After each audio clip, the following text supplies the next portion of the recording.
I'd like to open it up for some discussion. First, can I ask who here has a patient online services account? So, the vast majority of you. If you do not have accounts, in the back, Kim and Susie, we have two people from our team that are here to help you sign up for a patient online services account. It takes about 2 minutes, so before you leave, please stop by Kim and Susie and they'll help you sign up. So we can get started here. Patient online services is for the patient, and it's a tool for you. It was designed with the patient in mind, and the maintenance and the upgrades that we make, we put you, the patient, in the forefront of those decisions. The goal of patient online services is to provide patients with the data and tools to take a proactive role in their healthcare. And how do we achieve this? We do that by giving you access to the functionality that allows you to view your medical information and tools which allow you to conveniently connect with your care teams and other medical experts. So basically, we want to enable you to make good decisions regarding your health and provide you with the tools that enable you to do so. We have a fairly large team that's dedicated to patient online services at the Mayo Clinic. We have dedicated IT teams that work to solve bugs, design framework, and tools that help you consume your information. We have a call center. Lori in the back is a supervisor at the call center. It's open Monday through Friday, 7 a.m. to 7 p.m. And they're available to answer your phone calls if you have issues and work with you to solve any problems you may have. There's also email support. So if you have an issue after hours and you want to send an email or you want to alert someone so you don't forget, or if you don't have time to call them from 7 to 7, you can send a web form in which they'll receive, read, get back to you either via email or give you a phone call to make sure that they can help you resolve that issue. We have operation teams that are dedicated to resolving other issues, IT bugs, if there's a problem with messaging, things like this. All of you, or most of you, have accounts. Maybe you've noticed that certain periods of time the portal might be down. Sometimes we discover there's bugs and we need to take the portal down for a few minutes to resolve those issues. Our operations team works to make sure that we do that as quickly and as efficiently as possible. We also have product, myself, and other business team members dedicated to establishing a long-term goal and vision for patient online services, making sure that we're staying innovative, making sure that we're offering you the cutting-edge tools and providing you with the right level of service. Here I have a list of kind of the milestones that we've accomplished in patient online services. I'm fairly new, so I cannot take credit for most, if any, of these. Starting in 2009, patient online services was made available in Rochester. That was Mayo's first launch into this space. In 2010, we expanded to Florida. 2011, we moved to Arizona. I'm not sure if you're aware, but we have a site in both of those states. We have a site in Jacksonville, and we have a site in Phoenix, I believe, as well. In 2013, we made patient online services available in the health system as well. And in 2013, we established a mobile app for patient online services for the Android application. In 2014, we expanded that to Apple product as well. And last year, we launched a link to a pharmacy app. So maybe some of you, if you go through the Mayo pharmacy, you can utilize the pharmacy, the refill prescription aspect on the function on the portal to manage your prescriptions. In 2016, we will shortly be launching radiology imaging, which we're very proud of. That means your radiology images, x-rays, things like that will be available to view on the portal, on the web portal. They should be available in the mobile space currently.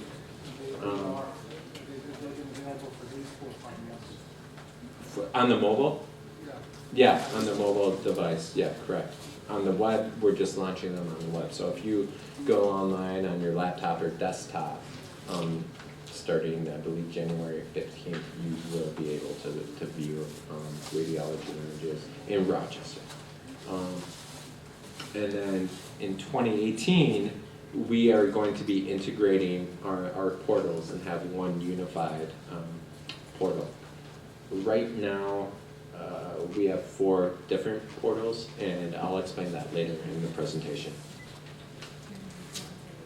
So here's a list of different features and services that we provide on the portal. So regarding your electronic health record, right now we allow or equip you to be able to view your lab results, vitals, radiology images, and reports. Again, the images will be coming shortly. Reports are available currently.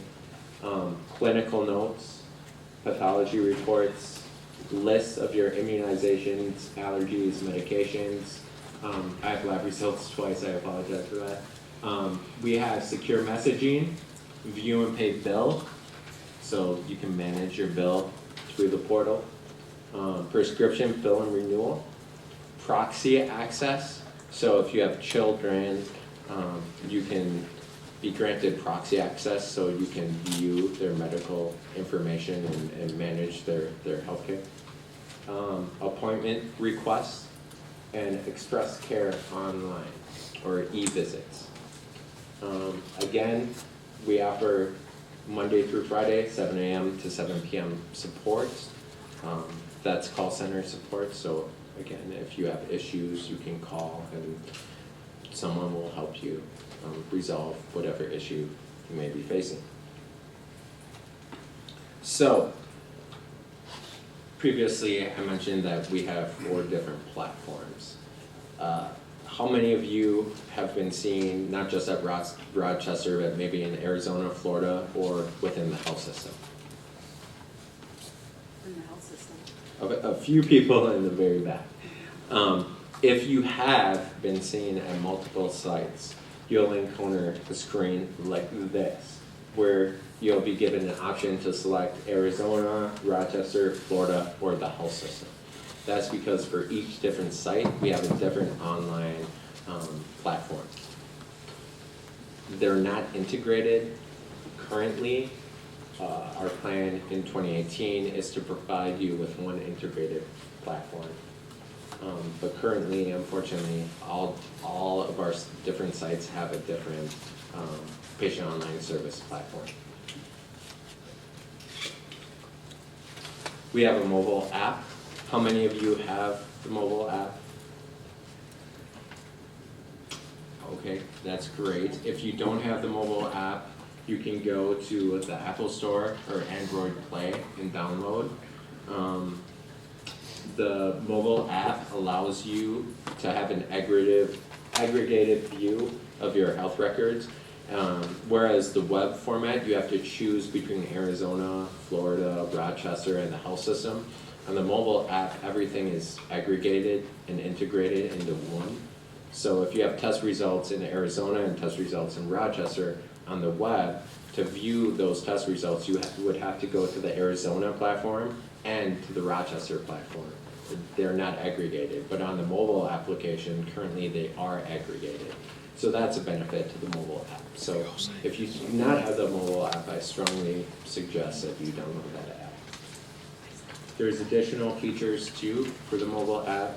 We have a daily feature and a healthy living feature, which instead of just giving you your medical record and information, they provide you with news and information around wellness, diet, things like this, which are great features. So again, I strongly suggest if you don't have the app, you download it.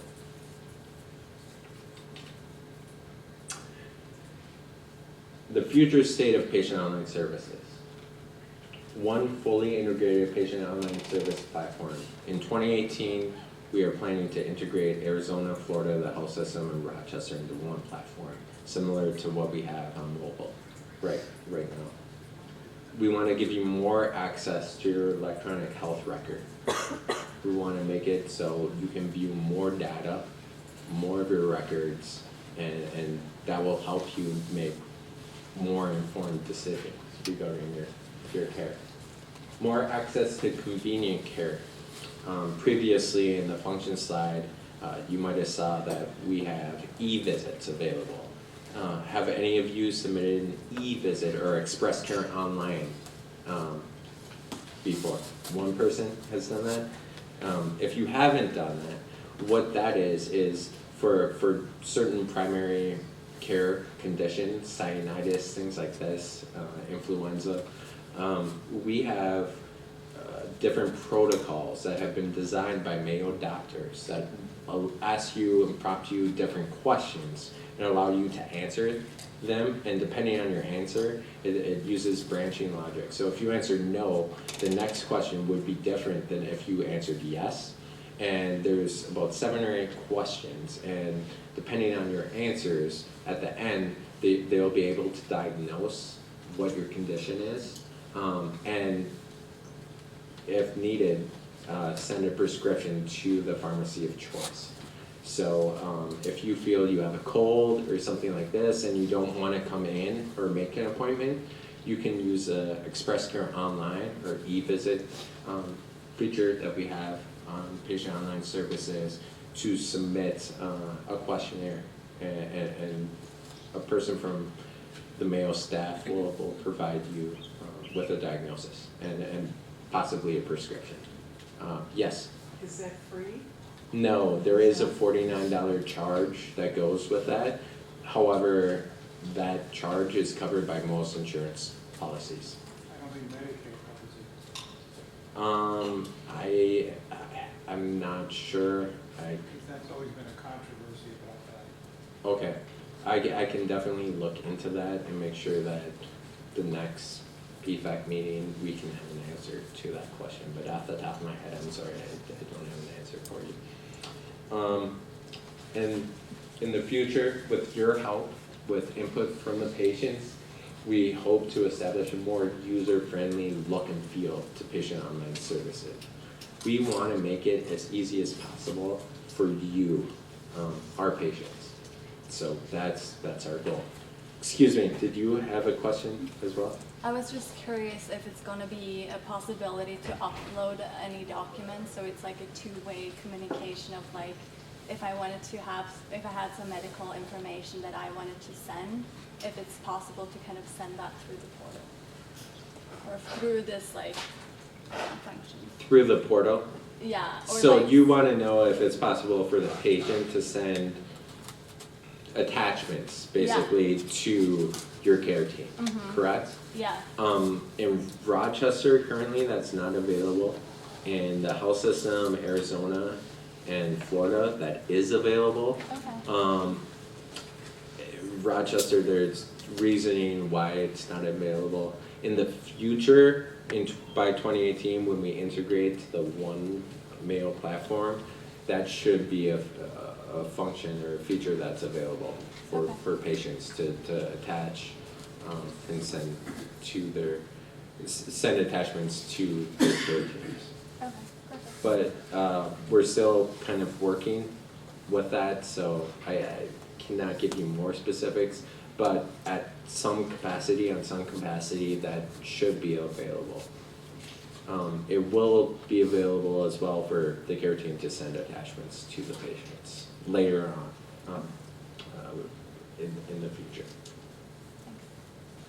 Okay, so that is basically the presentation that pardon me. Yeah, I just had a question. So I think initially when the app came out, you know, you get certain things on the app, certain things online, you know, but you couldn't necessarily get everything on both. Is there a plan, or, I haven't really compared them lately either, but are they, can you, when you access the app or go online, is it now, are they more congruent now that you can get the same information, or is it still, this information is available via computer and, you know, but not on the app? Okay, so they're not 100% similar currently. We have a plan to try to make them as similar as possible. Unfortunately, right now, there's still some differences. They are probably more similar than the last time you went on or compared. Our strategy is to make it as similar as possible. So what's available on mobile, we want to make available on the web and vice versa. However, currently that is not the case, so that's why I recommend if you have a portal account, you download the app as well, because I think there are some benefits to having both. Is this the point of the meeting where we can raise concerns or questions about the portal? Yes, I have some questions for you all as well.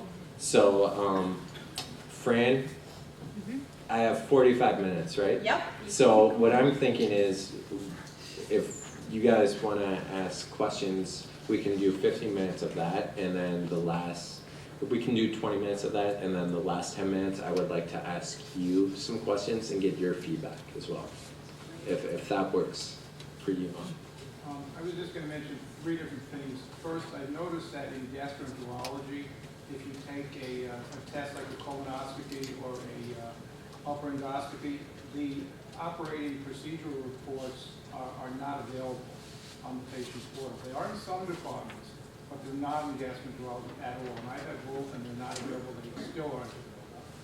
So that's one issue. I don't know what, those are like hospital-based procedures that just don't seem to show with the operating report. Okay, and you're checking in the notes and documentation? Yeah, the notes, Okay. and they're not on any of the core categories at all, the hospital-based procedures. Okay. So that's one thing. A second concern I have has to do with the online messaging system. There seems to be in some departments sort of the doctors don't get the messages directly. Like if you send a message to a doctor, it's actually transcribed apparently by staff within the departments. Because I had a situation in one department where I emailed a doctor and he didn't get it for like a week.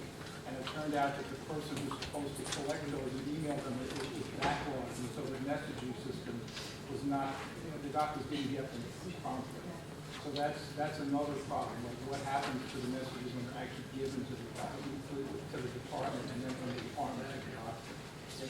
So, Okay, for secure messaging, I cannot speak to different departments. I can speak to my general understanding of how that works.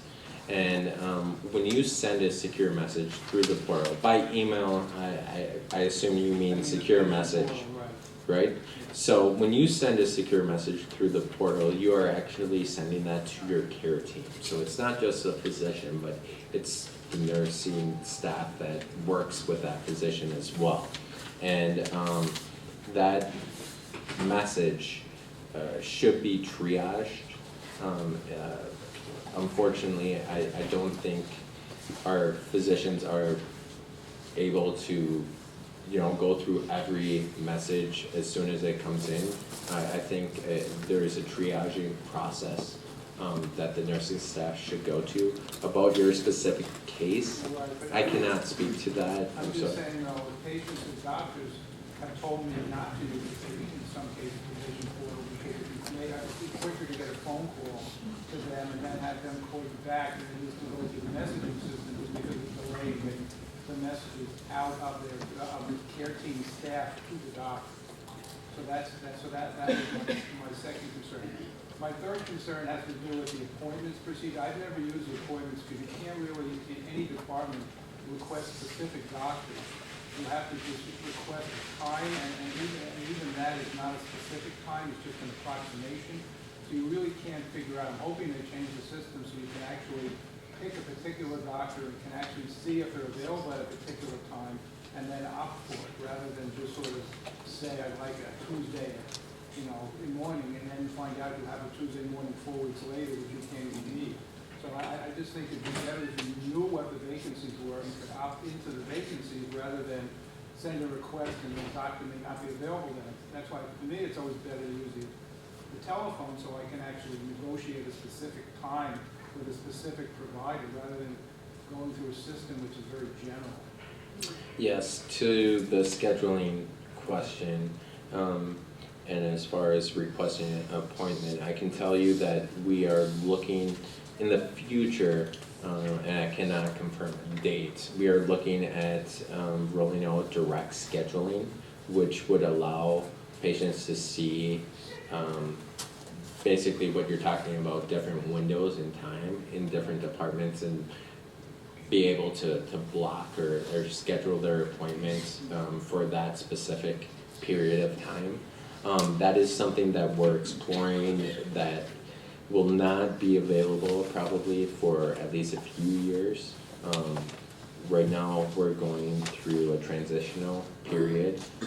We're on 2 different electronic health records.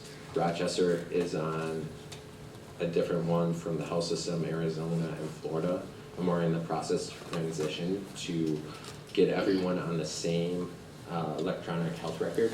And until we do that, some changes like the appointment scheduling, we won't be able to make significant changes on that until that happens, and that's a plan in 2018. So And also, again, with the specific provider, like you may want to see Dr. Jones in the eye department, but right now what you can do is request an ophthalmology appointment, but you can't request it. Well, actually, I think that is the one exception. The other departments, like if you want to see any particular doctor, you can't do it. Basically, you can wind up with anybody at any point, essentially, because you can't specify a particular name. And that is something we're looking at as well. There's pros and cons to both options. Sometimes patients have informed us that they forget their physician's name, or they can't remember if they only go, once a year. So they'd rather have it to that department. So I understand your concern, and I hear you loud and clear. We are investigating that, and we'll definitely keep that in mind. I will definitely bring that feedback to our team and leadership. I brought this up by calling one time, but it hasn't been resolved totally. And this is probably more for older people than younger people, but a lot of times older people have one email account for their home. So when an email comes to you, you don't know whether it's for you or for your spouse or whoever you're living with. There needs to be some way to identify this. Okay. So can you give me an example? So you sent an email to your care team or requested some information, correct? When that comes back on the portal, it's fine. Yeah. If they're sending a message, for example, you have an appointment next week. Well, it should say who that appointment's for. Okay. Right in the heading so that you know. I mean, some people will say, okay, I won't open the message if it's for you, even though you only have one email. It'd be nice to have some kind of identification on anything that's sent to you in mail. It's interesting. I was in a meeting today where someone brought up they have a family email account that their whole family shares and use. And it was a different concern, but something along that line. So that's definitely something we'll look into. Thank you. Yes. When we notified that we should go to the portal because there's going to be an appointment. If it's his, it says James has an upcoming Mayo appointment, or if it's mine, it says Mary has an upcoming Mayo appointment. Okay, so for you, it specifies the person's name within that email account, and, Some of that has been corrected, okay, but I can't think of all the times right now, it's not corrected everywhere. okay. Well, it's something we can look into to make sure that we're being consistent, whether it's appointment or other notifications that are being sent to you, to ensure that a name or identifier is within that email to allow the person to decipher who it is for. I think when you have a message sent to you, or a response to a message, I don't think it tells you then who it is. Okay.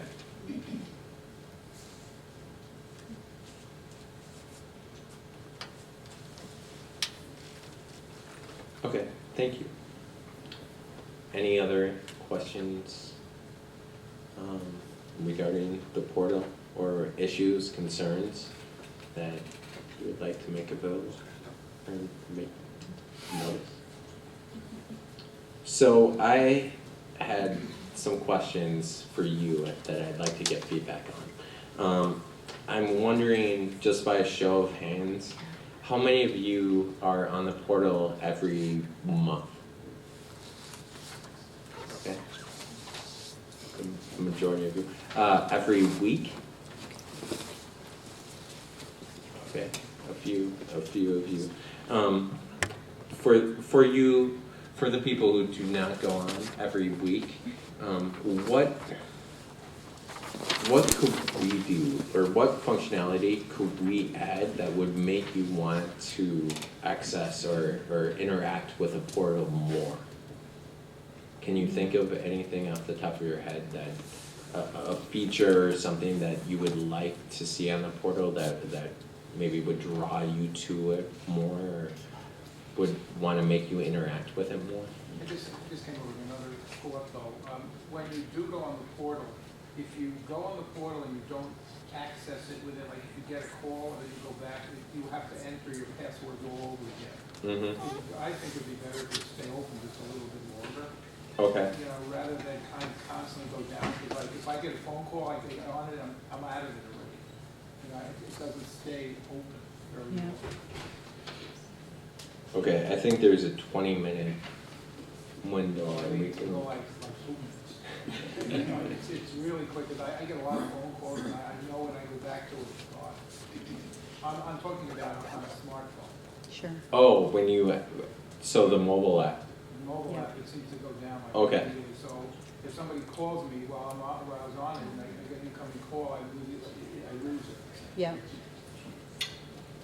that's Okay. probably a HIPAA compliant thing because it's a mobile device, Barry. So if you lose it or something, it's gonna shut down probably faster than on a computer. Whenever someone says something's HIPAA compliant, HIPAA was originally established in order to protect the patient. Right. I don't know that it protects the patient, though, and not give them the convenience of access. So I doubt if it's actually against the HIPAA law.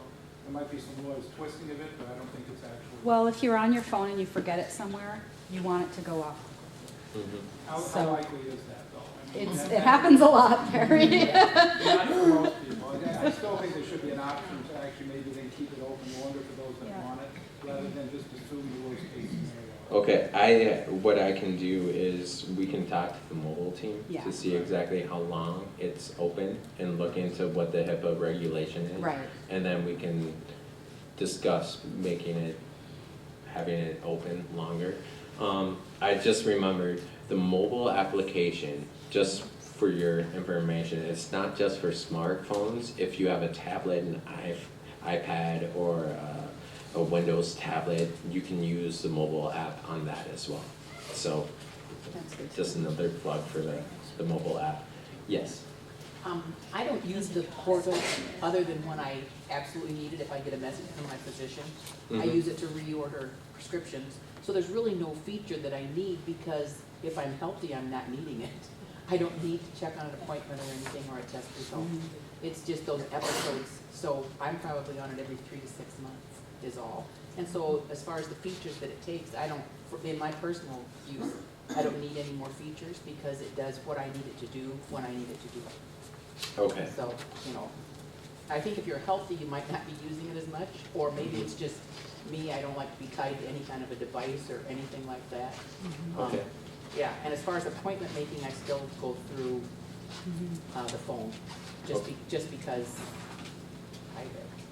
I like the reception I get better as far as the choices that are available, just like Barry was saying, so, yeah. I'm gonna build on what you just said too, because it's after Christmas and everything's always about Fran, right?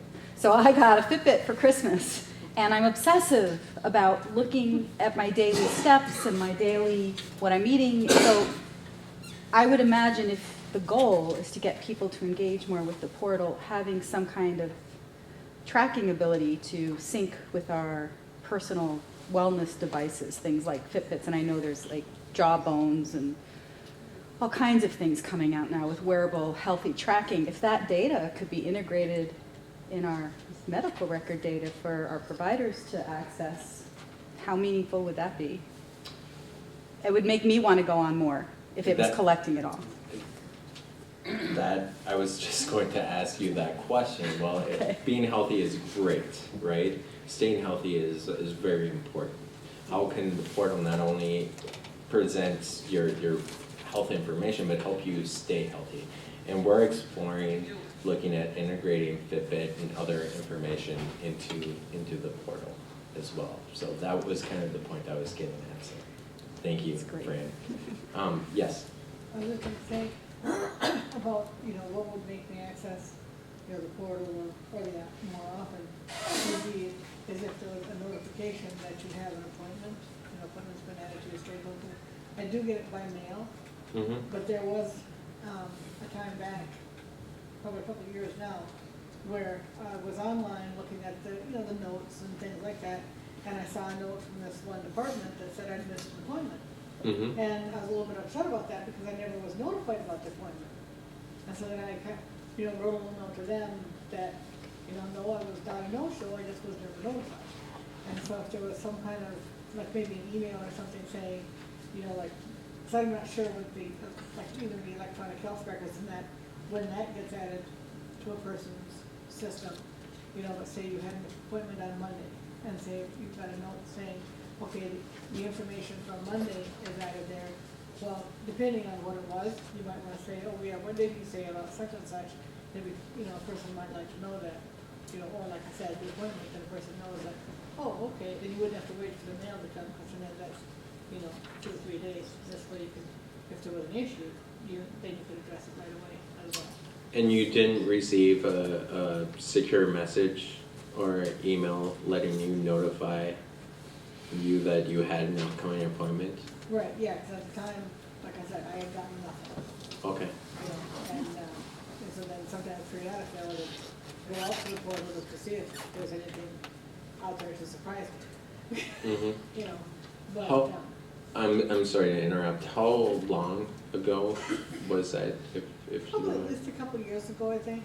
Okay. Because I'm pretty sure the app was probably available then. But like I said, it was one of those things where, I was so shocked to find out that there was something there that I hadn't gotten anything on. Okay. Yeah, well, I can tell you in the current portal, you should be receiving notifications alerting you that you have an upcoming appointment. And if Yeah, you're also- not, please let us know. Right, yeah, it does say that you have one this week. What I'm saying is, okay, like I just got a letter like a couple of weeks back saying, okay, such and such appointment has been set for you. One was like in January, and one was like in February. And then like a week later, I got another letter, for a subsequent appointment in March. But it would encourage me to visit the portal if I got, like, say, an email saying an appointment has been added to your schedule. And then that way, no matter what happens with the mail, then I know, oh, there's something out there, then I can grab. That's what I'm saying, because it just, the email just say you've got something this week, it doesn't tell you that something's been added. It could be a bunch of emails on. Okay, no, that's great feedback. We can look at consolidating the messages and look at maybe streamlining that communication to make sure that we're doing it more effectively to allow you to know what you have coming up. I can let you know that we are in the works of We have a project that we're working on right now in which we are planning to expand our preventative health reminders that are sent out through the portal. So if, depending on your age and condition, we might send you a notice, hey, we suggest you have a mammogram or a bone density test or something like this. We're planning to expand that to allow you to know that maybe that's something you should explore, colonoscopy, things like that. So that is something that we're looking at, and when we send those, the plan is to consolidate those on one message. So if you qualify for 4 conditions, we'd let you know, we suggest that you make an appointment and get these 4 things checked out just to make sure that, everything is still looking good. So we are taking steps to consolidate our communication and make it more efficient. But to your point, we'll take a look at what we're doing for appointments and seeing if there's a way to improve that.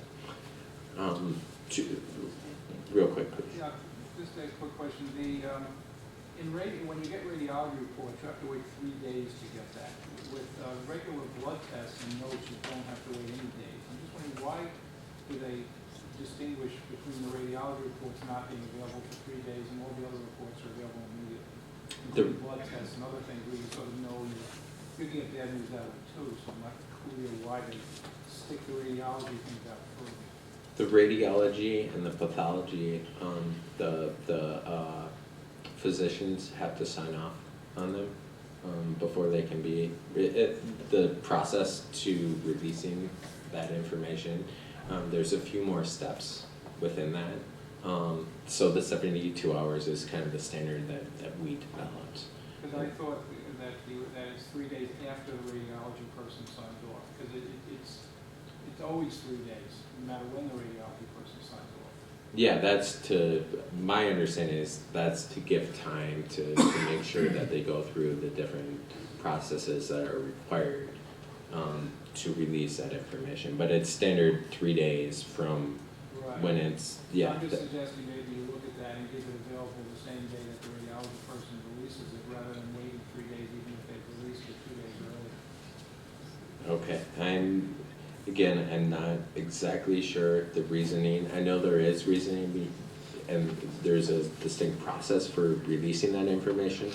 I'm not, right now, I can't tell you exactly what the rationale is. I do believe it's in case there's serious conditions and things like that. And I understand what you're saying with blood tests, also having that. I do know that for certain results, Mayo will not release, and they'll have the provider or someone contact you before that information is released. Some very serious situations. I'm not exactly sure of the list where that happens, but I know there is some rationale. So we can look into that. I can't right now answer you exactly what that process is. I know there is an established process, so that's something we can look into. Yes. When you asked how to get you to use it more, I think a lot of people use a lot of these sites when they have maybe stomachache or whatever, trying to figure out what might be wrong with them. And Mayo's information on the portal isn't nearly as complete as some of the other big hospitals. And so I know some other people too, could go to some of the other hospitals to get more information about what might be wrong. So maybe an expansion of Patient ad. yeah, where you can look up things and really get some answers. And we're looking at expanding into more patient ad areas and releasing more information along those lines as well. I brought the feature and service screen back up because I'd like to ask some more pointed questions around this. Ma'am, you had said that not to point you out, but you had said that you submitted an Express Care online submission before. And that process, can you tell me your feelings about going through that process and the result of that. And tell you the truth, that was quite a while ago and I don't remember. I just go into the portal and do what I need to do and I don't pay attention. I mean, I don't remember when I did it. No, that's okay. That's okay. That's a feature that we have made available to our patients in Rochester right now that I think, to your point, might be a quick way to figure out if you have, if it's, again, a primary care condition, if it's sinusitis, something like that. You can go on, answer a few questions, and receive a diagnosis and a prescription within an hour. That's kind of the benefit of using Express Care Online. So instead of a secure message or something where it might take some time, by utilizing the Express Care Online functionality, within an hour you should receive a diagnosis and perhaps a prescription as well. And if they can't diagnose you, they recommend that you call to make an assessment or? Yes, and then that $49 charge is waived if they're unable to give you a diagnosis. So if based on your answers, if they feel that, hey, we don't feel comfortable giving you a diagnosis over the internet, someone should see you in person. They'll let you know that, and then that charge will be waived as well. But thank you, good clarification. With our features, our most hit, from the data we receive, our most hit feature that we have right now is lab results. Just by a show of hands, is that what most of you are going on when you access the portal? Yeah? Yeah. Vitals, that's a feature that we launched recently. Have any of you gone online and accessed your vitals? Yeah? No, I've done it, it's not something I do a lot, I basically look at lab results and clinical notes. And clinical notes is, I think, our number 3 most hit feature that we have. It seems like people really like to access and read their clinical notes. Radiology images, again, will be made available later this month. The reports are on the portal right now. Immunizations, allergies, and medications, do many of you access that feature as well? And if so, can you give me feedback on how you feel? Or did you have a... I have an experience, but do you want me to share it? Sure. Okay, so I recently found out that I have a reaction to food, a certain type of food, and I went into the that part of the portal to add it. Mm-hmm. What I expected was a little plus or an add something with a little form, and there was nothing. There was no way I could add something in there. And so I needed to send a note. I had to back all the way out and send a note to my provider saying, hey, I have this allergy, and this is what it does. Can you do something about this? And then she said, I'll add it to your list. Mm-hmm. But I don't know if that's all she said. I don't know if I gave her enough information. I don't know if it was what she would have been looking for to add something in there. I don't know what that criteria was. Have you been online? Can you confirm that she did add it, or it was added to? I have not double checked it. Okay. There was nothing that came back to me to say it was added. Okay. In the future, we are looking and investigating having an ad feature for allergies, immunizations, and medications. Even if we do that, there is a validation process that would be needed. So your care team, someone from your care team would have to validate that, yes, that is something that they believe you are allergic to, or they need to validate that, yes, you did have that immunization. I'm not sure exactly what that process would be, but there definitely would be that process. So it's something we're still investigating. something that probably will be made available when we integrate into that one portal that I was talking about. I'm not sure if there are plans to add that functionality before then, but I know when we move to that one portal, that is something that we are looking at as well. Okay, the prescription fill renewal, someone had mentioned that they do that via the portal. Is that, functionality wise, do you feel you're able to achieve and accomplish everything you need to do within that? Yeah, I do, and they had upgrades that it has all my prescriptions I've ever had filled listed, so I just have to go in and select, so it works well, very well. I would agree with that until your credit card expires. Oh, yeah. I've had to do that one too, yeah.